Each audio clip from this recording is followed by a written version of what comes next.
This is Toby Eunice from A Gypsy Kiss with your weekly podcast for Monday, January 27th, 2014. Our guest today is Mike Kaufmann, a thrill-of-the-chase treasure hunter from Texas. Mike also runs one of the more popular chase-related blogs and forums at ttotc.com. Mike, welcome to the podcast. We're very happy you could join us today. Well, thanks for having me, Toby. It's a pleasure to be here. Tell us your backstory. How did you end up becoming one of the searchers looking for Forrest Fenn's hidden treasure?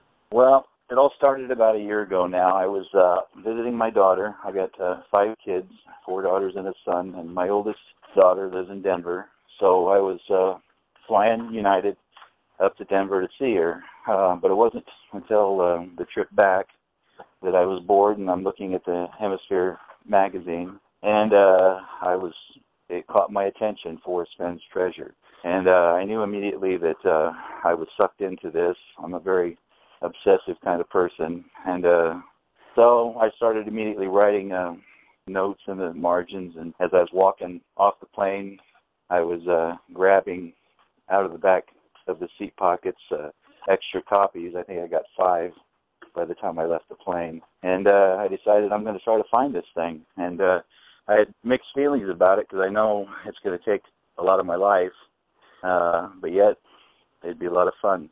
So when you first started your search for the treasure, what did you envision? Well, I envisioned finding it.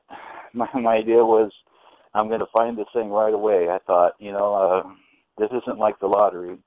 This is something, if I can solve this thing, I can find it.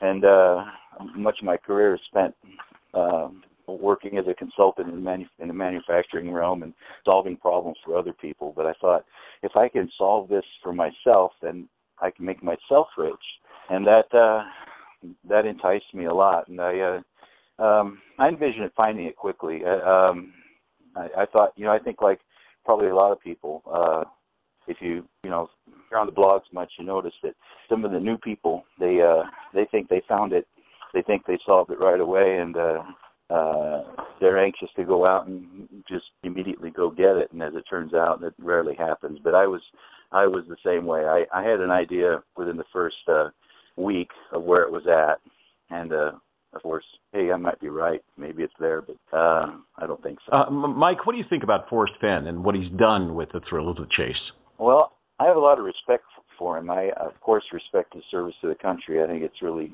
amazing that anybody who's willing to hop into a fighter jet in the middle of the Vietnam War. And my father was born the same year as Forrest Fenn, was also a pilot, was also in the Air Force. I have a lot of respect for his service to the country. And then his entrepreneurial spirit, that's amazing to me, that somebody would just launch into something he knows nothing about. That's been an inspiration to me as well. But regarding the chase, just the risk taking. I mean, this is a guy that at this time in his life he should be just kicking back and enjoying his retirement and fishing and doing the things he enjoys. Instead, he takes this risk to offer this to us, and I think that's what I appreciate the most about him. Not many people would do that. There's a lot involved in this that you don't really realize until it starts unfolding, and I'm glad he chose to do it, and I hope it continues after the treasure's found in some fashion. To you, what's the most intriguing aspect of the treasure hunt? Well, like I mentioned before, I think the fact that it's something that you can be rewarded if you can outwit this guy, you can find it. That's the most intriguing part to me. It's not like the lottery, it's not all chance. It's matching wits with somebody, and if you can figure it out, you can find it. I just love to solve problems, and that's the most intriguing aspect to me. What new characteristic have you learned about yourself since beginning the search? Well, when I first started it, I just thought about finding it, and it was more just, I'm going to get this treasure. I know his intention was to get us out away from our couches and away from our technology and get us out into the mountains. And my first trip I took with my wife, it was in 10-degree weather in Montana about a year ago, well, last March.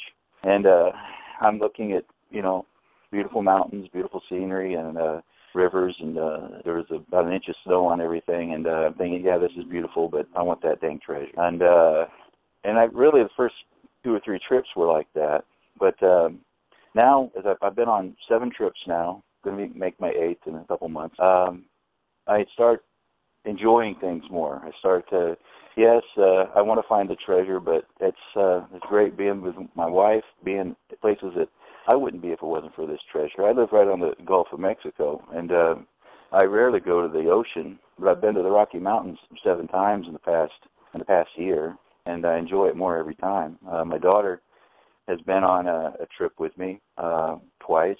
You know, something that we've likely never would have done if it wasn't for this chase. And my brother, I got a younger brother who's also very, very involved in the chase, and we've been on a couple trips together. You know, this is like reignited a relationship that, he lives in Iowa, I live in Texas, but yet this has brought us together in ways that never would have happened. So, also when running the blog,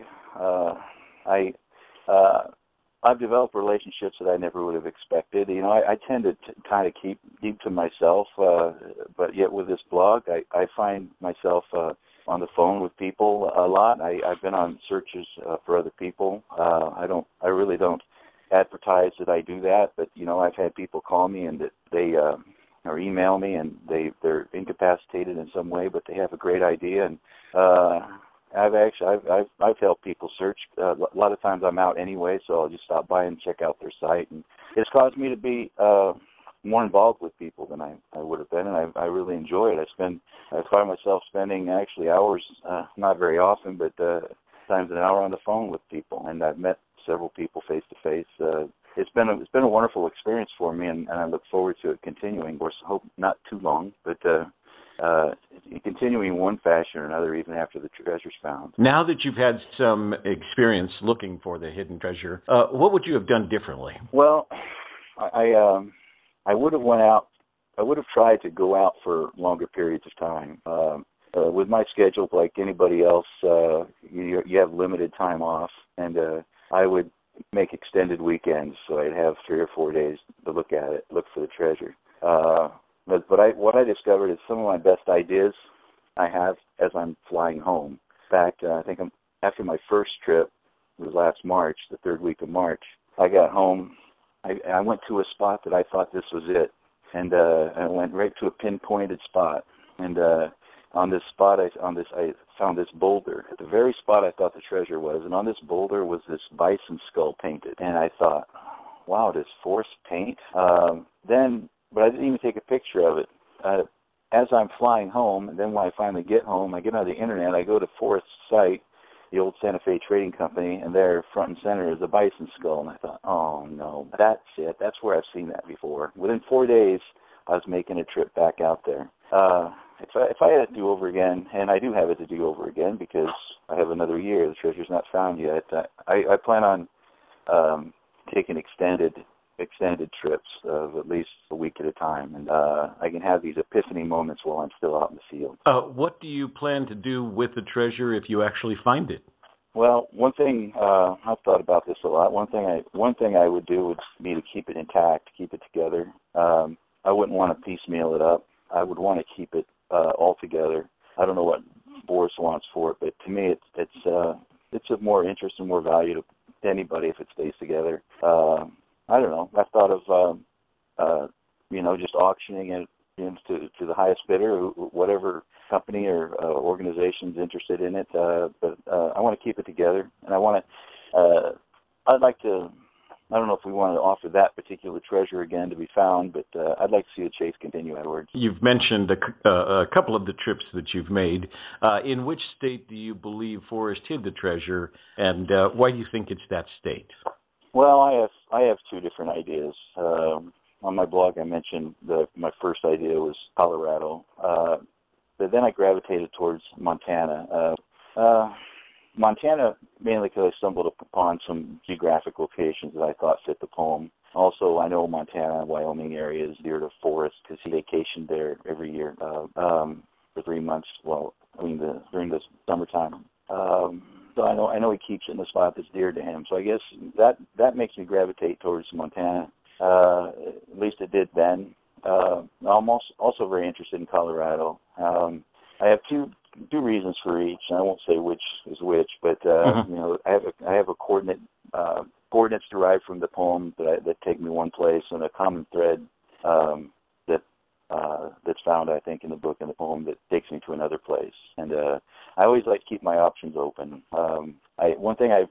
One of the first things I discovered is that whenever you come up with a theory where you think it is, it's human nature to always try to defend your theory. And your first theory is almost always wrong. And then instead of, I found myself trying to fight against that tendency to defend the theory and instead be more quick to dump my theory for something better. And so I always like to have more than one idea open, just to keep my mind from getting tunnel vision. And so, yeah, Montana, Wyoming. I've been to Wyoming. I've been on 7 trips. One of my trips, I was in Yellowstone area in Wyoming. But Montana and Colorado is where I'm focusing. So I've heard Colorado, Wyoming, and Montana, but no New Mexico. No New Mexico.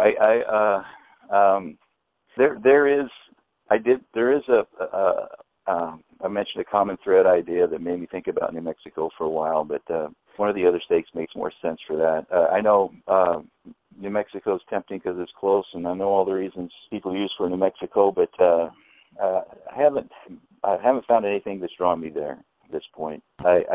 One reason I like Colorado, because it still is close. You know, you can get to Colorado in just a few hours from New Mexico. So. No, I haven't considered New Mexico, but I am open. Maybe that'll be one of my things I branch out into. How do you think that Forrest will know when the treasure has been discovered? Well, Forrest is a millionaire, so he can do about whatever he wants electronically, I suppose, to be alerted when it's discovered. To me, that's the most obvious answer. But I don't know that he's done that, of course. But when you got money, you can do whatever you want, but I'm sure you can put a device in a chest that'll last for years, maybe even something that's solar powered if that's a problem. But also, I believe perhaps that it's hidden in a place that's accessible, maybe not easily accessible, but one that is accessible, that perhaps he can drive by and know whether it's there or not. I doubt that. I think more it's like he's got some. If he knows, if he said that he knows, I would tend to think that something electronic that's signaling when it's around. So, what advice would you give to someone who, like you say, reads Margie Goldsmith's article in the Hemispheres magazine and decides to get into the treasure hunt? What would you say to them? I would say it's not easy. Your first instinct is to think, well, I can figure this out. But there's so many. Forrest is tricky to use such common words like brown and something as common as water. You know, warm water, salt. Canyon down. How many canyons are there in the Rockies? I mean, you can come up with a solution that takes you just about anywhere in the Rockies, and I think that's why it's gone on for so long. It says there's so many different possible solutions. The important thing is to research, find what the solution. And you know, Forrest has said that whoever finds it will go there with confidence and will go straight to it. In the poem itself, it says you follow the poem precisely, it will lead you to it. And I think he uses these words for a reason, that there is an exact location and there is a way to find it, but it takes a great deal of research.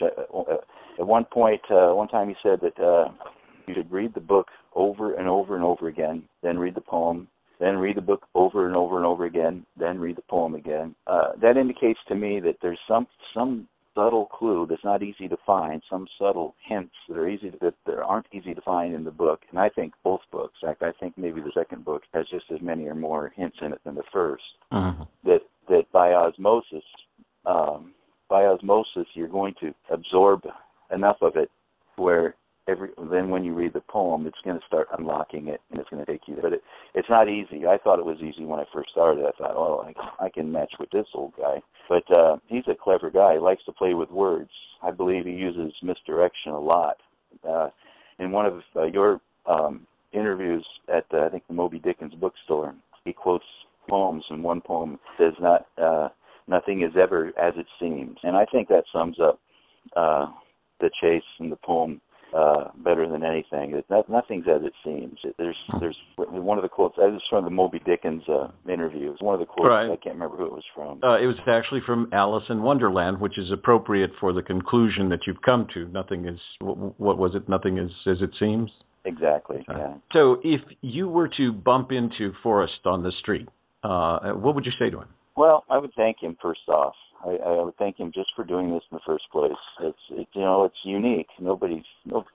Very few people have done this. There's been all campaigns to get people out into the national forests, and this probably has worked better than any campaign. And I would thank him for just doing it. I know it's risky.